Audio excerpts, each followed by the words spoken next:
Hello and welcome to another battle report. This is Empire versus Bretonnia, my Empire versus Anthony from the Sustainable Center's Bretonnians. 2,500 point match, and we rolled up the battle for the pass. The left side of Anthony's flank, or Anthony's deployment, we have a unit of 5 mounted yeomen, a trebuchet, 10 peasant archers. They do have defensive stakes, so they are there, they're present for all the rules. Anthony just forgot the models.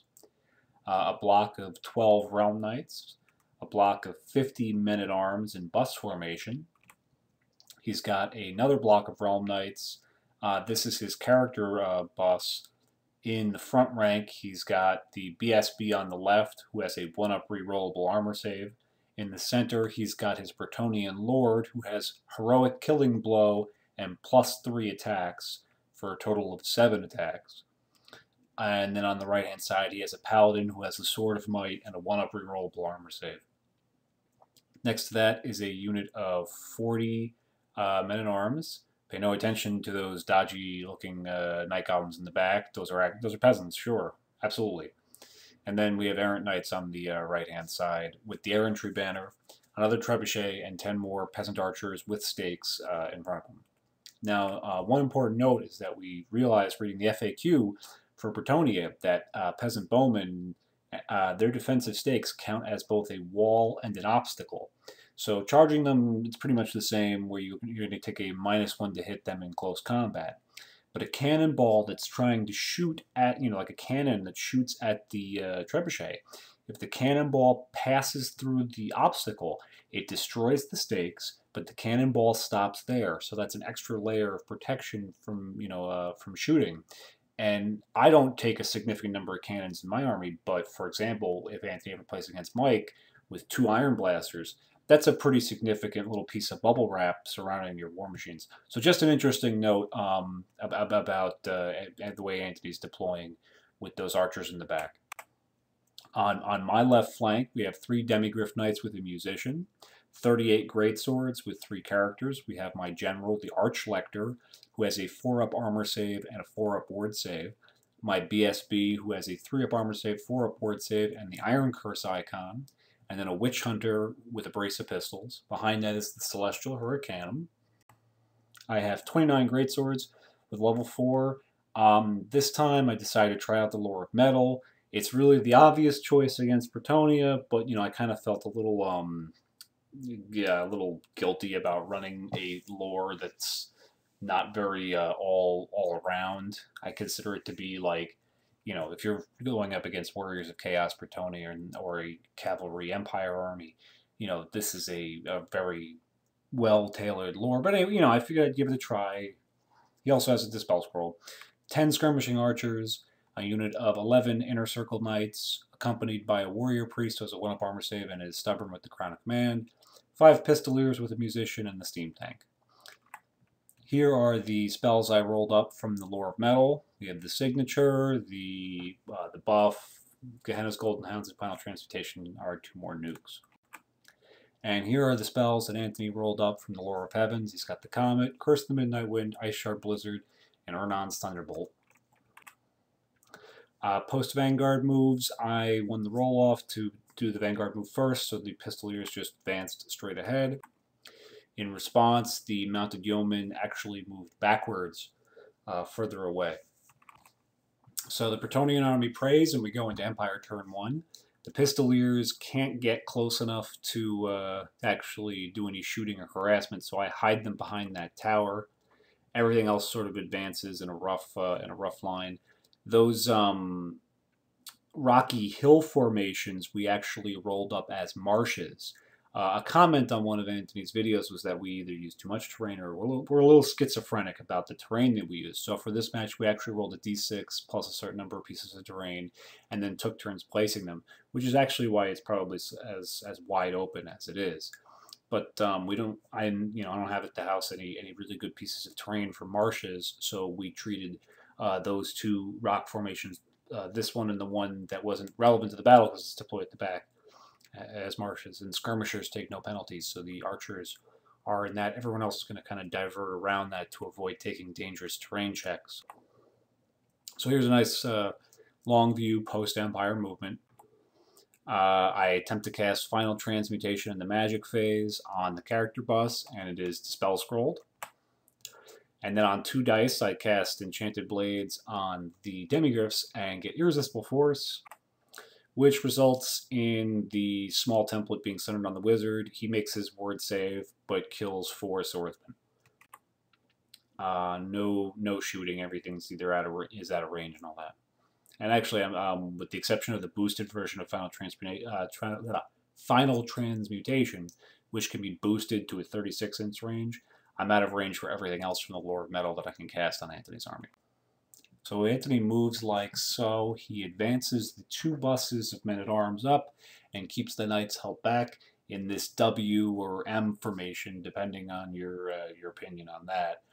The idea behind this, of course, is that there's no way for you to get to the knights without going into charge range of the men-at-arms. And then once you're stuck on the steadfast and presumably within range of the leadership of the general, once you're stuck in those men-at-arms blocks, you're poised to receive a charge from Bretonnia and all the bonuses that come with that. So it's a pretty good formation. He has me outgunned with the 2 trebuchets, so he can really just hang back and pick at my army. And I have to crack this and move in. So I really think that this was a good way to take advantage of Battle for the Pass and to force me to make some hard decisions. Let's see. He casts Sauron's Thunderbolt on the Demigryphs and causes 1 wound. In the shooting phase, 1 trebuchet lands in the middle of the greatswords and kills a bunch of them. Takes off takes off a complete rank, so 10 guys. However, the other trebuchet misfires and rolls a 1, so it's destroyed. So 1 trebuchet is destroyed, the other relatively effective in shooting this turn. And this is what the board looks like at the beginning of Empire turn 2. The Pistoliers scoot around the building. They go, Fast Cavalry has unlimited reforms, so the Pistoliers go to single file, walk around the building, and then reform back into that formation facing off against the Mounted Yeomen. The Archers, Tank, Knights all move up. The Demigryphs, the Greatswords, and the Swordsmen all move up. So I, pretty much got my right flank, which is those 3 units. Then my left flank is the tank, and those 2 units with the Hurricane I'm hanging back for support. Here you can see a close-up of the Pistoliers squaring off with Anthony's Fast Cav. In the Magic phase, I attempt to cast Final Transmutation, and Anthony dispels it. And then with my remaining dice, I cast the boosted version of Searing Doom, so it's 2d6 hits. I roll up a 10, so I'm feeling pretty good about this. I'm wounding him on a 2-up. He has no armor save. He'll just have the blessing of the lady. However, when I roll up those 10 hits, I get 4 1s. So okay. And then of those 6, I forgot that the Prophetess has magic resistance too. So Anthony's 6-up ward save on that unit is a 4-up ward save, and he makes exactly what's mathematically likely. Loses 3 knights, and I don't even know if that was supposed to provoke a panic check or not, but either way, they don't mind their leadership 10-lit reroll. Nothing else of note in the magic phase, and in the shooting phase, I kill 1 mounted yeoman and 2 men-at-arms, but with, nothing serious. Beginning of Bretonnia turn 2, the men-at-arms in the right angle and advance on the knights. The mounted yeomen stay still. The other knight buses all stay still, and the other men-at-arms block advances towards the greatswords. Here you can see a close-up. The M formation is pretty much staying proportionally the same distance apart. The knights have the advantage in movement and charge distances, and he's just if I don't go to him, he's just going to come to me and hold me in place for those charges. In the magic phase, Anthony gets both Curse of the Midnight Wind and Ice Shard Blizzard off on my greatswords. So my greatswords are greatly diminished effectiveness in close combat with rerolling all 6s, and down to leadership 9 with -1 to hit. Now the -1 to hit is counteracted by the Hurricanum, but it's like, okay, so if I was thinking about putting those guys into combat, this is a serious disincentive. In shooting, the mounted yeomen and the peasant archers kill 2 of the Pistoliers. Beginning of Empire turn 3, I declare a charge with the Demigryph Knights and with the Swordsmen on the men-at-arms block. Now, the Great Swords have those 2 debuffs, and although they could put a hurting on this unit, they won't do enough to deny it steadfast. The Demigryph Knights are squarely in the front, so I can't get the Demigryphs and the Great Swords into that unit. So I just kind of figure I'll hold back with the Great Swords. I don't need them, you know, to do this job. Really, all I have to do is just cause enough wounds that and not take as many wounds with the Swordsmen, and just deny them steadfast and hopefully break them. And then on the left side of the board, I declare a charge with the Pistoliers on the Peasant Archers. If I had actually taken less casualties in the previous shooting phase, I wouldn't have been able to make this charge. But with the unit profile getting so small, they were able to wheel and not contact the mounted yeoman. So here's what the board looks like after movement. The Hurricanum scoots up to support those two combats. The steam tank in the remaining moves phase puts 3 dice into the engine and plows into the men-at-arms block. I don't really, I'm not really worried about anything happening on this flank anymore. The heroic killing blow lord is pretty far away. It's going to be near impossible for him to get to that tank for at least 2 turns.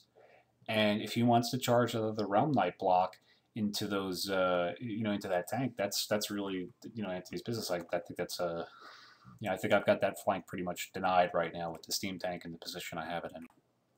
I took that picture after I had done the steam tank charge. The only thing I did differently was the knights moved, 4 inches or whatever to the side, so that they're closer towards the center of the board. Because, like I said, I'm just going to kind of let the tank lock that flank down.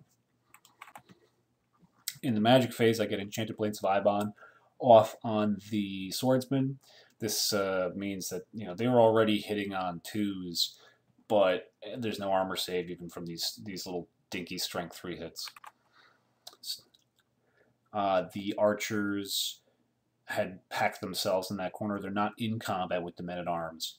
In close combat, the steam tank does 3d3 strength 6 impact hits, plus a d6 for being a chariot, and then uses its remaining steam point to do a strength 2 breath weapon, kills a handful of men-at-arms, receives no wounds in return, and is unbreakable. So, right, Anthony might have actually lost combat, but whatever. He's within 12 inches of the general and the BSB, so they're leadership 10 with a reroll, and they hold. However, in the combat with the Demigryphs and the Swordsmen, the Demigryphs, of course, cause a ton of wounds. The Swordsmen take several wounds. I think he kills 4 Swordsmen with those flank attacks with the men-at-arms. So that's really phenomenal rolling. But the charge, the banner, the having the flank, denying him his rank bonus, all that kind of stuff means that the men-at-arms are testing on Snake Eyes, and they're not steadfast because I took them down to 3 ranks. So with us having an equal number of ranks, they break, are run down by the swordsmen. The Demigryphs move forward like 5 or 6 inches. The swordsmen go like 11 inches, which takes them into the character bus. So we just square it out and maximize it. I don't really, this is I have my Wizard Lord in there. I don't really want to lose him, but anytime I'm in combat with Bretonnia and Anthony didn't get the charge, that's a good time for me. I go from taking 15 attacks or whatever to taking 6. So I'll take it. So here's what the board looks like at the beginning of Bretonnia turn 3. One other thing, the Pistoliers killed the men-at-arms, took no casualties, and overran into the trebuchet. Yeah. Okay, yes. Anthony declares a charge with the Knights Errant on the Demigryphs.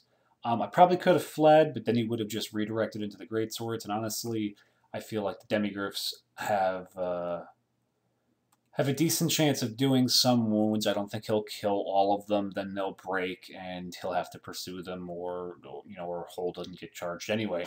So I just kind of figured that there was not a lot to be gained from fleeing with this unit, since he'd just redirect anyway. And you can see that the Realm Knight block on the side with the steam tank has swift reformed and angled in to face that combat. The mounted yeomen basically they can't touch the pistoliers because they're in close combat, and they moved towards the more centrally so that they can support and act as a speed bump or just harass. In close combat, the errant knights cause 3 wounds to the demigryphs. Between charge, banner, ranks, and wounds caused, the demigryphs are testing on Snake Eyes. They break. They flee a high number. I can't remember exactly what it was. The errant knights roll like a 5 to pursue them, so they're kind of stuck hanging out there like that. The pistoliers destroy the trebuchet and fail their test to restrain and reform, so they run off the board. And in close combat, the Lord and the 2 paladins just run a train on the swordsman. I caused no wounds to the unit. No, I don't even think I caused a single wound to the characters. And he killed quite a few of them. I'm testing on Snake Eyes because I'm not steadfast. Break, so he takes my banner. However, Anthony opts to restrain and does not attempt to pursue because he does not really want to get charged by the greatswords. So he restrains and reforms with that unit, and I get away with the depleted swordsman block. So here's what it looks like at the end of Bretonnia turn 3. The men-at-arms cause no wounds to steam tank, but some breakable. So this is the beginning of Empire turn 4. Yeah, I'm pretty sure this is the beginning of Empire turn 4. I declare a charge with the greatswords and the Celestial Hurricanum on the unit of errant knights. Now the concern was when I declared that first charge with the greatswords, if he had fled from them, he probably would have run off the board given the length of that bus and the distance to the board edge.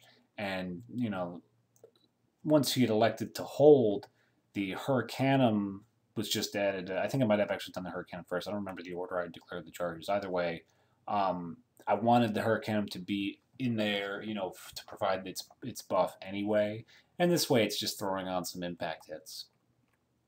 The swordsmen rally. The steam tank generates another 4 points. The unit of inner circle knights kind of scoots around back. The skirmishing archers pass their test to march within 8 inches of the enemy, and they move around that obstacle there in the center and position themselves in front of the Realm Knight bus, between both Realm Knight buses in my unit. So I got at least 1 turn while Anthony deals with that stuff before he's coming into the greatswords or going after the swordsman again. So here's a close-up of that. You can see the positioning of the skirmishers just to get in the way. In Magic, I get off the Hammer of Sigmar, so we're re-rolling failed rolls to wound on the greatswords. And I think that was all I was able to get off in the Magic phase, yeah. In close combat, between the impact hits and the greatswords attacks, we wipe out the errant knights completely. There are none, there are none remaining. I think that the Hurricanum killed like 2 or 3 with impact hits. And, all those strength 3 attacks killed a few greatswords, nothing too significant, but then the greatswords just piled down on them in between hatred and rerolling wounds. Anthony had to make a fistful. I think he had to make like 18 saves. So there weren't that many knights at the block, and they're just wiped out. So the greatswords reform at the end. And here's what the board looks like at the beginning of Bretonnia turn 4. Yeah. This is just another shot. I think it's just another angle of turn 4 beginning for Bretonnia. The 2 Realm Knights, the character unit, and the other one both declare charges on the Peasant Archers. It's pretty much to be expected, so I elect to hold with both of them. What's interesting is in the space now vacated by collapsing the skirmishing archer unit, the mounted yeomen are able to go single file, march their way all the way through, and position themselves between the greatswords and the swordsman and that character block. So now it's obvious that I'm going to I'm going to lose all those archers. That kind of just goes without saying. There's a lot of knight attacks, strength 5 plus characters against T3 dudes with no armor save. So it's like those archers are toast. He's going to be able to overrun, and he's going to put them into the swordsman unit. But I could very easily just, charge with the greatswords into the flank, and that's kind of an iffy trade-off. Then there's no guarantee he'll be winning that combat, even when he takes out the swordsman to the front. So now I can't even do that because I got these mounted yeomen in the way. Okay, all right. We've been going tit for tat with this, and I really don't know exactly how this is going to turn out as this game goes. In the magic phase, Anthony gets off the Comet of Cassandora, represented by this skull.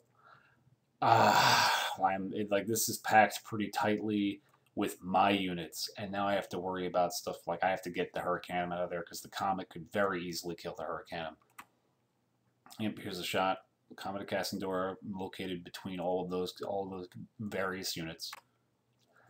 And here's a close-up of what of those two units putting the hurt on those poor skirmishing archers. So this is what it looked like at the end of shooting. I believe the peasant bowman caused a few wounds on the greatswords. I don't really remember. But he destroys the skirmishing archers and overruns with the character bus into the swordsman and restrains with the other realm knights, because if they had crossed that obstacle in the center there, they'd have to take a bunch of dangerous terrain checks, and he just didn't feel it was worth it. So this is what the board looks like at the end of close combat for Bretonnia turn 4, going into Empire turn 5. So yeah, this was Empire. This is the table at Empire turn 5. The greatswords declare a charge on the mounted yeoman. Just got to get him out of there. Got to clear him. He can't flee, because if he flees, I'll redirect into the knights, so he holds. And I declare a charge with the Inner Circle Knights on the Realm Knight bus that had held back. Now this is going to result in me taking like 10 or 11, 10 I think, 10 dangerous terrain checks, including one on the character. However, they love it. They make all their saves. They make not even their saves. I mean, they make all their checks and no wounds. So very fortunate. They're expected to be picking up at least 2, maybe 3 knights from that charge. So I'm happy about that. So the Pistoliers advance along the side to threaten the peasant archers. The Hurricanum and the Demigriffs, I don't want them, either of those units, I don't want them getting hit by the Comet, because they're small enough that the Comet could conceivably kill them, and I don't need to give up those points right now. He doesn't really have anything threatening those units. So the Hurricanum and the Demigriffs circle all the way around. Remember that if you look at where the Wizard Lord is in the Swordsman's block, that's approximately where the Comet's going to come down. So I'm still supporting the Greatswords with the 6-inch buff from the Hurricanum, but now neither of those units, I don't have to worry about the Comet. Which is a good thing, because it lands in my turn immediately following it. These dice next to each unit represent the number of hits that were rolled on them by the Comet when it came crashing down. I think it was a 6-inch bubble, which was enough to contact all of my units in that area, his character bus, and his mounted yeoman. So, yeah, not great. The Greatswords unit has magic resistance 2 from the Witch Hunter, pardon me. The Inner Circle Knights just have a very good armor save, so strength 5 is going to be, not too devastating. And he didn't roll very well on the Swordsman, which would have probably been the most vulnerable to this attack. After we resolved the Comet, I had picked up 2 Greatswords, 2 Swordsmen. The Mounted Yeoman had been destroyed outright, and I pick up 4 Inner Circle Knights. So really not what I expected, and losing the 4 Inner Circle Knights actually does kind of stink. Losing the Swordsman that's going to happen with or without the Comet. So I wasn't too surprised about that. I expected to lose more Greatswords, but the rolls just didn't work out that way. But the Inner Circle Knights, I was really hoping more of them would still be in combat. In my magic phase, following the resolution of the Comet, I'm able to get up the 5-up ward save in close combat on the Knights. So here we are at the end of Empire Turn 5 combat. The character bus plows through the swordsmen. There's a few left alive, and the Wizard Lord, they break and are run down. I wasn't really counting on them holding. It would have been nice if they did, but I don't think they could have lasted 2 turns. My only hope was that when Anthony did his overrun roll or his pursuit roll, he didn't roll high enough to pull the whole bus out of line of sight for the greatswords. But that's what happens, so now I can't get a flank charge. In the combat with the Inner Circle Knights, we caused several casualties to the realm bus. So here's what it looks like beginning of Bretonnia turn 5. Anthony moves and does a huge wheel with the, or maybe just reforms and shuffles a bit, with the character bus to face the rear of the greatswords, and reforms with the peasant archers to shoot at the pistoliers, and they kill the pistoliers. He loses a few more knights in that close combat, but causes no wounds. I believe at this point Anthony's now losing combat, but it's only by a few points, and he's able to make it with the reroll and proximity to the general. So here's what the board looks like after turn 6 movement for Empire. The steam tanks caused a few more wounds from grinding. The Hurricanum charged the flank of the peasant archers. The Demigriff Knights turned, did a reform and moved out of line of sight from the Realm Knights just to prevent him from scooping up some points there with maybe a lucky Ronan's Thunderbolt or whatever from the level 4. And the Greatswords reform in phalanx.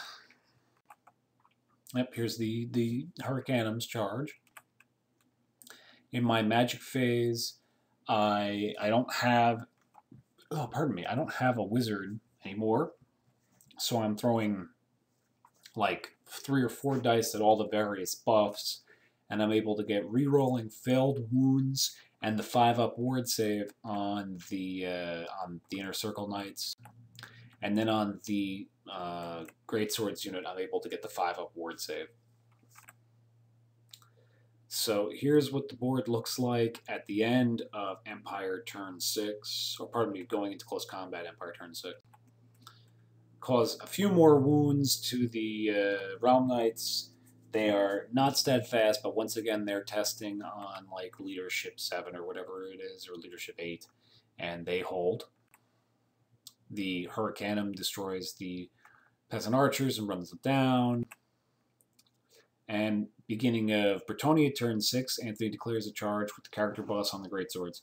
This is pretty much it. These are the 2 money units. I don't really know what the score is like right now with Anthony's lost the Errant Knights, 1 unit, he's lost the Errant Knights and 1 unit of Men-at-Arms. His 2 traps and his 2 archers. I've lost my archers, my pistoliers, and my swordsman and my wizard lord. So I'm not entirely certain what the points breakdown from all that is. It's got to be pretty close. So this combat's sort of... this is the last shot. In the magic phase, however, Anthony miscasts casting Curse of the Midnight Wind with the level 4 and rolls the Dimensional Cascade, the Strength 10 large pie plate, which causes a few wounds to the Knights. But then when he rolls the second hit on the Prophetess, she is sucked into the warp. So that's a big blow at the very end of the game. He loses the level 4. He on the charge, he loses a bunch of his models for a Curse of the Midnight Wind. So there, that's what that looks like. So at the end of the turn, and the end of the game, and turn 6, the Inner Circle Knights have managed to wipe out the Realm Knights unit, and the depleted character boss pretty much just bounces off the Greatswords. I mean, nobody... I was testing stubborn leadership. If I even lost combat, I don't remember if I even lost combat. I had challenged his. He didn't issue any challenges, so I challenged with the Greatsword unit champion. He accepted with the Paladin, who's not the BSB, and they just failed to wound each other. I didn't cause any wounds, I believe, between Curse of the Midnight Wind and just the the wall of 1-up reroll armor saves. And Anthony, even with the 7 attacks from the Lord, only caused 2 wounds to the Greatswords. He didn't roll a single killing blow all game. And, yeah. So, end result, I've lost the Swordsman, the Wizard Lord, the Pistoliers and the Skirmishing Archers. Anthony's lost two Knight buses, 1 Men-at-Arms bust, 2 Trebs, the Peasant Bowman, the Mounted Yeoman, and his level 4 Wizards. So, crushing victory for the Empire. This game was really tense the whole time, to the wire. We had a ton of fun. It was a little, I would say, like up until probably about middle of turn 5, this really could have gone either way. And then it was only in turn 6 with the catastrophic loss of level 4 and the combat with the Inner Circle Knights that Anthony slipped down another like 500 or so points. We had a lot of interesting things happen all match. Stuff like the Warrior Priest killed the Realm Knight champion in a challenge, which was, I mean, like, I didn't expect the Warrior Priest to die in the challenge, but I certainly didn't expect him to kill the dude with the Strength 4 attack. But so, that was pretty cool. The Great Swords champion and the Paladin not killing each other was kind of interesting. Magic Metal was a complete non-issue. Enchanted Blades Vibon really didn't decide any battle, really. And the only time I got one of the nukes off, it only killed 3 knights. I never once got Final Transmutation off on a unit. I'm kind of undecided about it because while Final Transmutation is a very good all-around spell, and Enchanted Blades and Glittering Robe are not bad buffs or anything like that, by any means, I just don't know if the Lore of Metal is good all around because Searing Doom and Gehenna's Golden Hounds are just terrible against armies that don't rely on armor. It's just it. They're just really bad if you're going up against, like, say, Beastmen or even Ogres, just armies that don't have heavy armor. Those spells are really, really terrible and overcosted. That's all. I'm just, I didn't have a bad experience with it. It just didn't really do a ton this game, so I'll probably try it, another time or two before I give up on it. And definitely against an army besides Bretonnia, since it's so super effective against them. I really enjoyed this game. I hope you guys enjoyed the battle report. And yeah, no, this was a fun match and tense, right up until the end, which was a lot of fun because a lot of times with our matches it tends to be a blowout around turn, like turn 3. So this was a refreshing change of pace. The way we did terrain, I think, helped a lot to not bog us down and to make it a little bit more interesting, I think. Hope you guys enjoyed the battle report. Have a good one.